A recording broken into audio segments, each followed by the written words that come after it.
Hola, la saluda Gaby del Instituto Bíblico para la Mujer, hoy 4 de septiembre, revisando nuevamente nuestro devocional en voz de lo Supremo.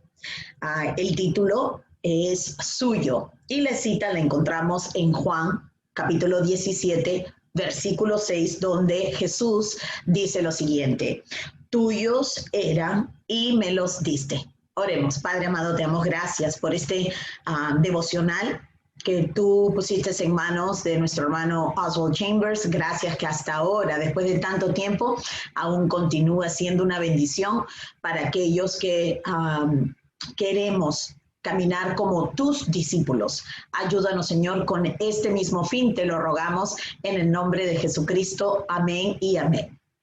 Bueno, se darán cuenta siempre que hay como un hilo que el hermano va llevando en el día a día, ayudándonos a entender la vida de un verdadero discípulo de Jesús. Entonces dice, un misionero es alguien en quien el Espíritu Santo ha obrado el llegar a darse cuenta de esto. No sois vuestros. Recuerden que ayer hablamos acerca de esto mismo, que si nuestra vida no nos pertenece porque hemos sido comprados a sangre, por la sangre del Cordero de Dios, entonces llegar a poder aceptar que no somos, no nos pertenecemos y que nuestra vida no nos corresponde a nosotros mismos, es en realidad un símbolo de madurez. Aquí mismo el hermano lo dice, miren, dice, decir no soy mío, es decir, mi vida no me corresponde, es haber alcanzado la cúspide en mi estatura espiritual. Es decir, que hemos alcanzado lo que la Biblia habla como la madurez, la perfección, que también se refiere a la madurez. Y también yo quisiera atar aquí, unir aquí, que a esto se refiere la Biblia con sed santos porque yo soy santo, dice el Señor. O sea que debemos alcanzar este entendimiento simplemente de que nuestra vida no nos pertenece, ¿verdad? No se trata de que hemos alcanzado a ser mejor que nadie, sino más bien que estamos caminando en la dirección correcta de aceptar el señorío de Jesús en nuestra vida, que no nos pertenecemos, y esta es una gran señal maravillosa de la madurez.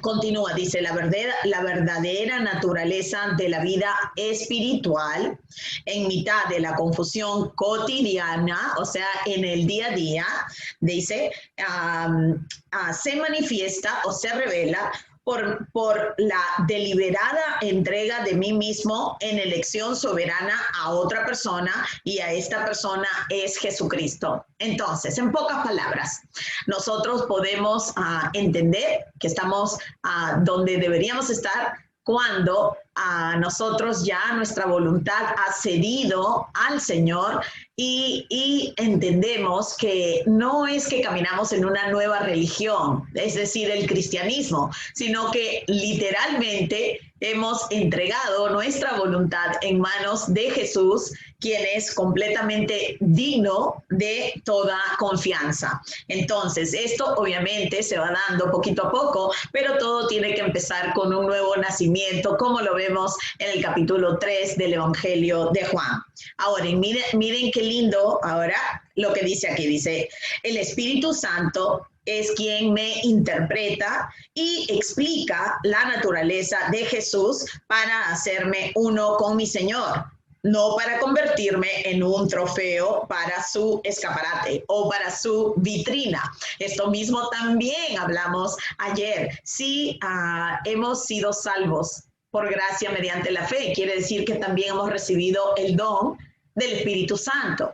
Y es el mismo Espíritu Santo el que nos va llevando en este camino angosto que lleva a la vida a través del conocimiento que Jesús pagó por nosotros, y Jesús nos compró a sangre, nos compró y nos liberó de nuestra vana manera de vivir, como dice el apóstol Pedro, ¿ya? Y ahora nosotros no es que añadimos a Jesús a nuestra vida, sino que reconocemos que no teníamos vida, que estábamos muertos en el espíritu, como dice el apóstol Pablo en Efesios, y que más bien ahora tenemos vida y que esa vida le corresponde y le pertenece justamente por derecho al Señor. Entonces dice, nuestro Señor nunca envió a ninguno de sus discípulos sobre la base de lo que él había hecho por ellos. Ahora va la explicación. Es decir, a Jesús les dijo que para ellos era conveniente que él se fuera a través de su muerte y que resucitara y que ascendiera, porque luego el Padre y Jesús enviarían a otro consejero, a otro consolador, que vendría más bien a vivir en ellos, no solamente estar encarnado entre ellos, sino literalmente Dios en nosotros, a Cristo en nosotros, imagínense. Entonces, dice, no fue sino hasta después de la resurrección, cuando los discípulos hubieron percibido por el poder del Espíritu Santo quién era realmente Jesús, que les dijo, y ¿se acuerdan? Y hacer discípulos. Cuando Jesús les dio su orden, su mandato de ser misioneros, como lo hace con cada uno de nosotros, por más que tu misión esté obviamente en casa y pueda ser con tus vecinos, y debe ser, quiero decir, y debe ser con todas las personas que tú puedas alcanzar. Nuestra vida es una vida que está constantemente llevando el Evangelio, predicando, proclamando el Evangelio en palabra y en vida, e invirtiéndonos en otras mujeres, en nuestro caso, en nuestros hijos, en quien podamos alcanzar, haciendo discípulos de todas las naciones, empezando en casa y alcanzando todo lo que puedas alcanzar. Pero esto solo va a ocurrir cuando, por el Espíritu Santo, entendemos que no nos pertenece nuestra vida. No es nuestro, mi casa, mi carro, mi trabajo, mi ministerio. Todo eso está totalmente equivocado. Todo le pertenece a Él. Entonces, miren, acuérdense que Jesús dijo, si alguno viene a mí y no aborrece a su padre y madre y mujer e hijos y hermanos y hermanas, y aún también su propia vida, no puede ser mi discípulo. Entonces, ¿a qué se refiere Jesús con este comentario tan fuerte? A veces nosotros pensamos que Jesús es la persona más como tolerante, que jamás se le ocurriría decir algo así. A veces tenemos nosotros elevado tanto algunas relaciones en nuestras vidas, ya sea el matrimonio, los hijos, y por supuesto nuestra propia vida. Pero Jesús dice que si nosotros amamos a nuestros propios esposos o hijos o madre o padre o a nuestras propias vidas, más que amarlo a Él, que no somos dignos de obviamente ser sus discípulos. Ahora, Jesús vino a la tierra no para vivir para su propia voluntad, sino Él se entregó por completo a la obra que Dios lo había enviado a hacer, y por ende, por todos lados, Jesús estaba viviendo para otros y no para Él mismo, primeramente para su Padre, pero también para nosotros. Entonces, si vamos a ser sus seguidores, si vamos a ponernos su nombre y llamarnos cristianos, entonces imposible que nosotros pensemos que nuestra vida nos pertenece. Entonces dice, no se trata de que quien no cumpla esto no pueda ser una persona buena y recta. Es decir, lo que acabo de leer en Lucas 14:26, ¿verdad? Jesús no está lidiando con una persona buena, una persona amorosa, no. Está hablando de su discípulo, de una persona, dice. Pero no puede ser una persona, su discípulo, si al menos, que Jesús escriba sobre la vida de esa persona con un sello público mío, la palabra mío.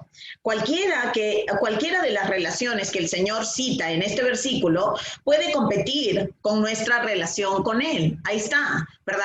No es que no amemos a nuestros esposos, no es que no amemos obviamente a nuestros hijos y a todas las personas que nos rodeen, aún hasta nuestros enemigos. La idea aquí que Jesús quiere que entendamos es que nadie puede estar por encima de Él mismo, puede seguirlo. Ok, dice, puedo preferir pertenecer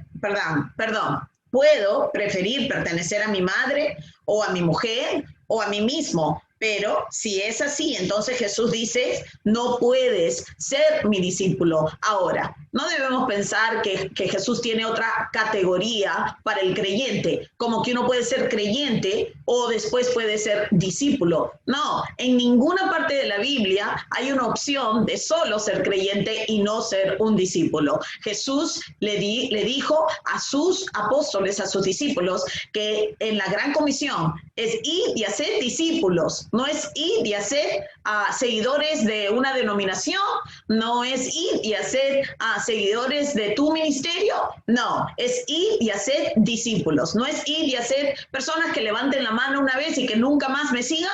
No, ok, tenemos que tener mucho cuidado porque a veces nosotros pareciera que tuviéramos plan A, plan B, plan C, o sí, puedes creer en Jesús, pero no tienes que ser su discípulo. Bueno, esa no es nuestra opción, ¿verdad? Jesús nos dijo, id y hacer discípulos que me conozcan, que me obedezcan, que me sigan, que me sirvan, ¿verdad? Y de la misma manera nosotros no podemos ser sus discípulos si todavía reservamos algún derecho sobre nuestras vidas, que por supuesto es el camino al infierno y no es una realidad, ¿verdad? Entonces dice, esto no significa que no seré salvo, pero sí significa que no podré ser enteramente suyo. Bueno, ok, aquí vamos. Ok, no estamos hablando de que no podemos ser salvos hasta que lleguemos completamente a ser suyos, porque obviamente el camino a la madurez y el camino a entregarnos por completo es un camino de muerte. Por algo Cristo dijo que debemos de negarnos, levantar nuestra cruz y seguirlo. Pero lo que sí necesitamos entender es que ser salvos es creer que Jesús es el Señor, no solamente el Salvador, ¿verdad? Es entender, como dice, si nosotros confesamos con nuestra boca y creemos en nuestro corazón de que Jesús es el Señor, seremos salvos. Tenemos que conocer al Jesús correcto, al Jesús de la Biblia, no al Jesús que por ahí nos pueden estar predicando. Entonces, sí, el camino hacia por fin rendirnos por completo es largo, ¿verdad? Eso no es una condición para ser salvos, pero debemos entender que Cristo está hablando de discípulos. Nuestro Señor hace de un discípulo su entera posesión, siendo responsable por él. Dice, me seréis testigos. ¡Qué maravilla! ¡Qué lindo que Dios haya decidido poner su nombre sobre un pecador como yo, sobre un pecador como tú, que él haya tenido desde el principio este maravilloso plan de redención, de rescatarnos por gracia a través de la fe, por lo que Cristo hizo en la cruz del Calvario, y que Él nos impute a nosotros la justicia perfecta de la vida que Jesús vivió.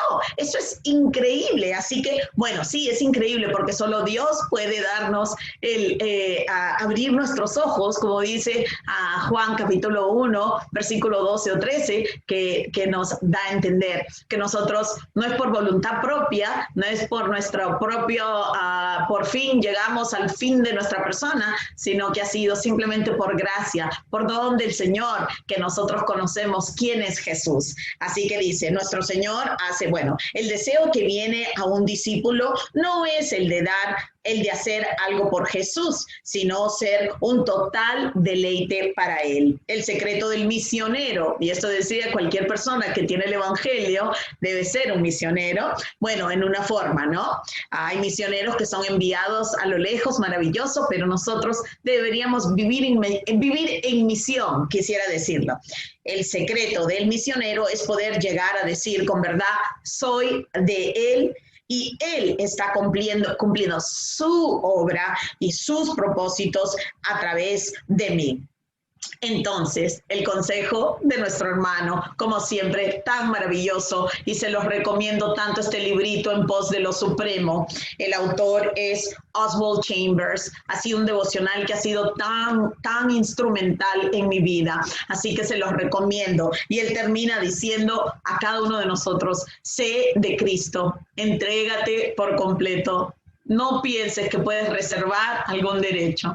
Así que bueno, gracias por haber estado con nosotros. Esperamos de todo corazón verte mañana.